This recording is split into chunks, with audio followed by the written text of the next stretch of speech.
Before I come on here and start talking about Isaiah Thomas and all that stuff, I want to say my apologies for my hiatus that I took for basically like a month and a half. The NBA season finished and I used my break to just wind down and really enjoy the offseason. But thanks to everyone who asked where was I, are you okay, are you dead, all that stuff. I appreciate that dearly.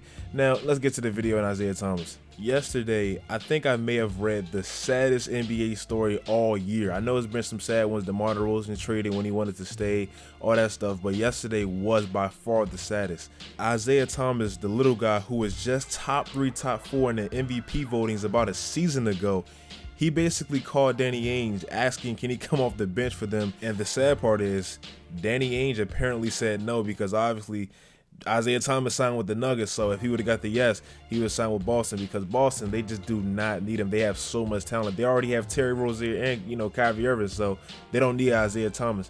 As we all know, this summer, I mean, nobody really wanted Isaiah Thomas as their starting point guard, as a 5'8" point guard. Relatively speaking, he basically signed for nothing. He signed for $2 million. Now, like I said, relatively speaking, because $2 million to me or you, that's a bunch of money. But in the NBA, for a former MVP finalist or something like that, that's really nothing. This was someone who was at least supposed to make anywhere between 15 to 25 annually based off his MVP type season in 2017. I mean, Tobias Harris, and I don't mean to diminish him or belittle him in any way, he just declined that $80 million contract from the Clippers, and he never had a season like Isaiah Thomas did. So man, that has to hurt. And the sad part is the contract that Tobias Harris just declined, I'm sure that looks like love to Isaiah Thomas, because he couldn't even get nowhere near that type of offer. So like I said, Isaiah Thomas taking a $2 million contract, a vet minimum, at his stage of his career. He's not even 30 yet. I mean, it's pretty sad. I want everyone to remember how Isaiah Thomas went out with the Celtics and how it may have ruined his superstar quote-unquote career. The year he went out, like his last season with the Celtics, his last good season, his best season, where he was averaging almost like 30 points and he finished like 4th in the MVP votings.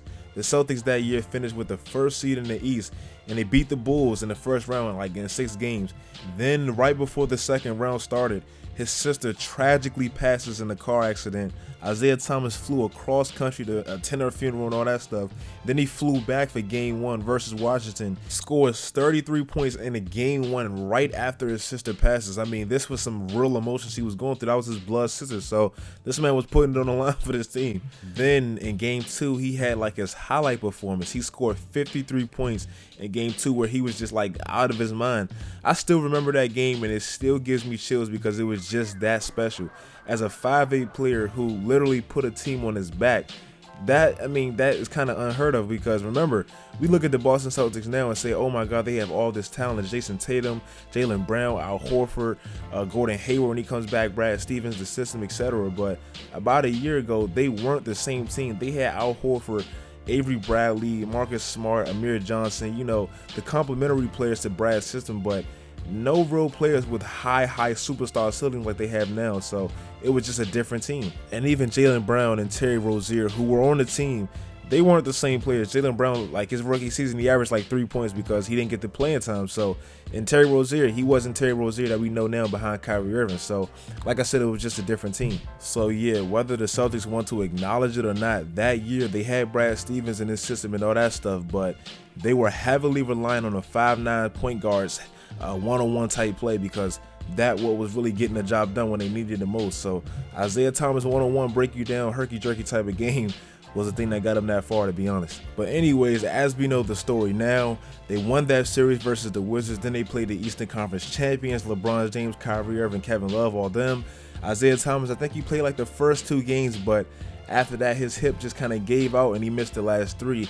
And we all know after he slaved and laid out on the line, did all that great stuff for the Celtics, how they repaid him that summer. They traded him for someone who's taller, more established, better. Kyrie Irving, I'm not mad at the Celtics, but, they just shipped him away after he kind of, basically risked his career for him. And like I said, trust me, I'm not mad at Danny Ainge or the Celtics or anything like that, because at the end of the day, it's a business, and that was an amazing business move, because to get Kyrie Irving for Isaiah Thomas, and Kyrie Irving is only 25 at the time or something like that, like I said, you can't, that's an amazing move. Now, why do I say this injury changes the league and all that stuff? Kawhi Leonard, as we all know, he just took a picture with the Raptors, basically showing everyone he's there and all that. And that was literally the first time we've seen this man in months. I saw like a meme on that on Twitter and I started dying laughing because it was so funny. His thigh quad injury, whatever it was, it went through so many protocols and so many procedures seemed like, and it finally was waived as clear to play by the Spurs, one of the most conservative organizations probably in sports. And he just didn't go out there and play because he felt like it wasn't ready, and he knows his body, and I guess he felt like it wasn't ready.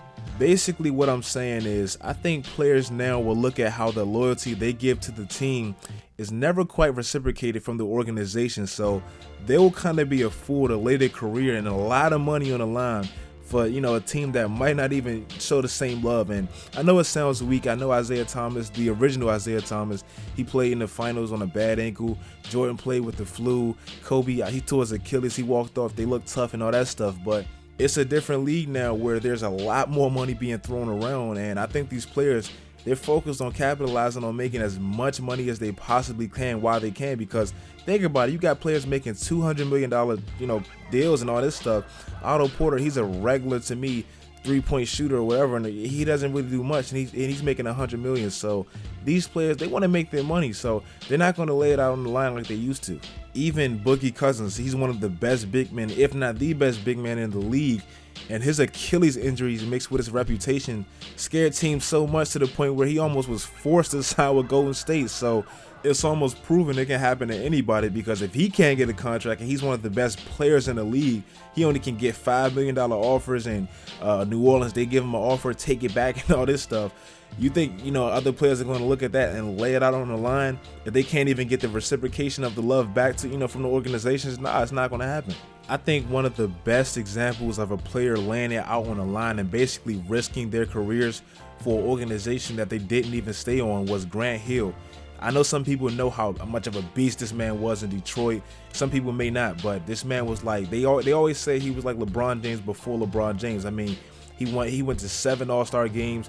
He was Rookie of the Year, co-Rookie of the Year with Jason Kidd. I mean, Grant Hill was the truth. Don't let that inside stuff and all that stuff fool you. But basically, in his last season in Detroit, I think in the playoff series versus the Heat or something like that, he played through what he thought was a strained left ankle, but it turned out to be a broken ankle. And basically, that was the beginning of the end of his superstar career. He was never quite the same. And right after that, he got shipped off to Orlando. I mean, he wanted to, but yeah, he laid it out on an organization, or for an organization that he didn't even stay on, and it ruined his career. So, loyalty in sports is never quite reciprocated evenly between the player and the organization. So, players would be a fool to lay it out on the line for a team that might not even want him as bad as they think they do, unless they're like LeBron, Kevin Durant, someone like that.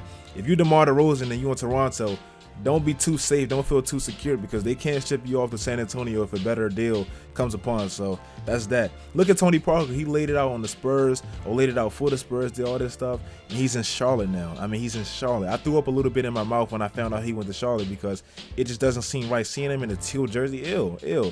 So that's that.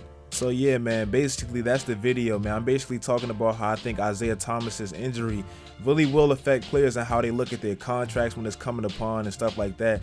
And they're not gonna be laying it out on the line for a team that's gonna ship them off or not even offer them a contract when their time comes. So that's basically what I'm talking about.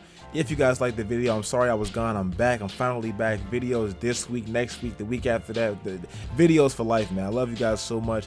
Thank you for everyone that still rock with me. Thank you for everybody hitting me up on my social medias. Follow all of my social medias. Do all that great stuff, guys. And until next time, stay tuned.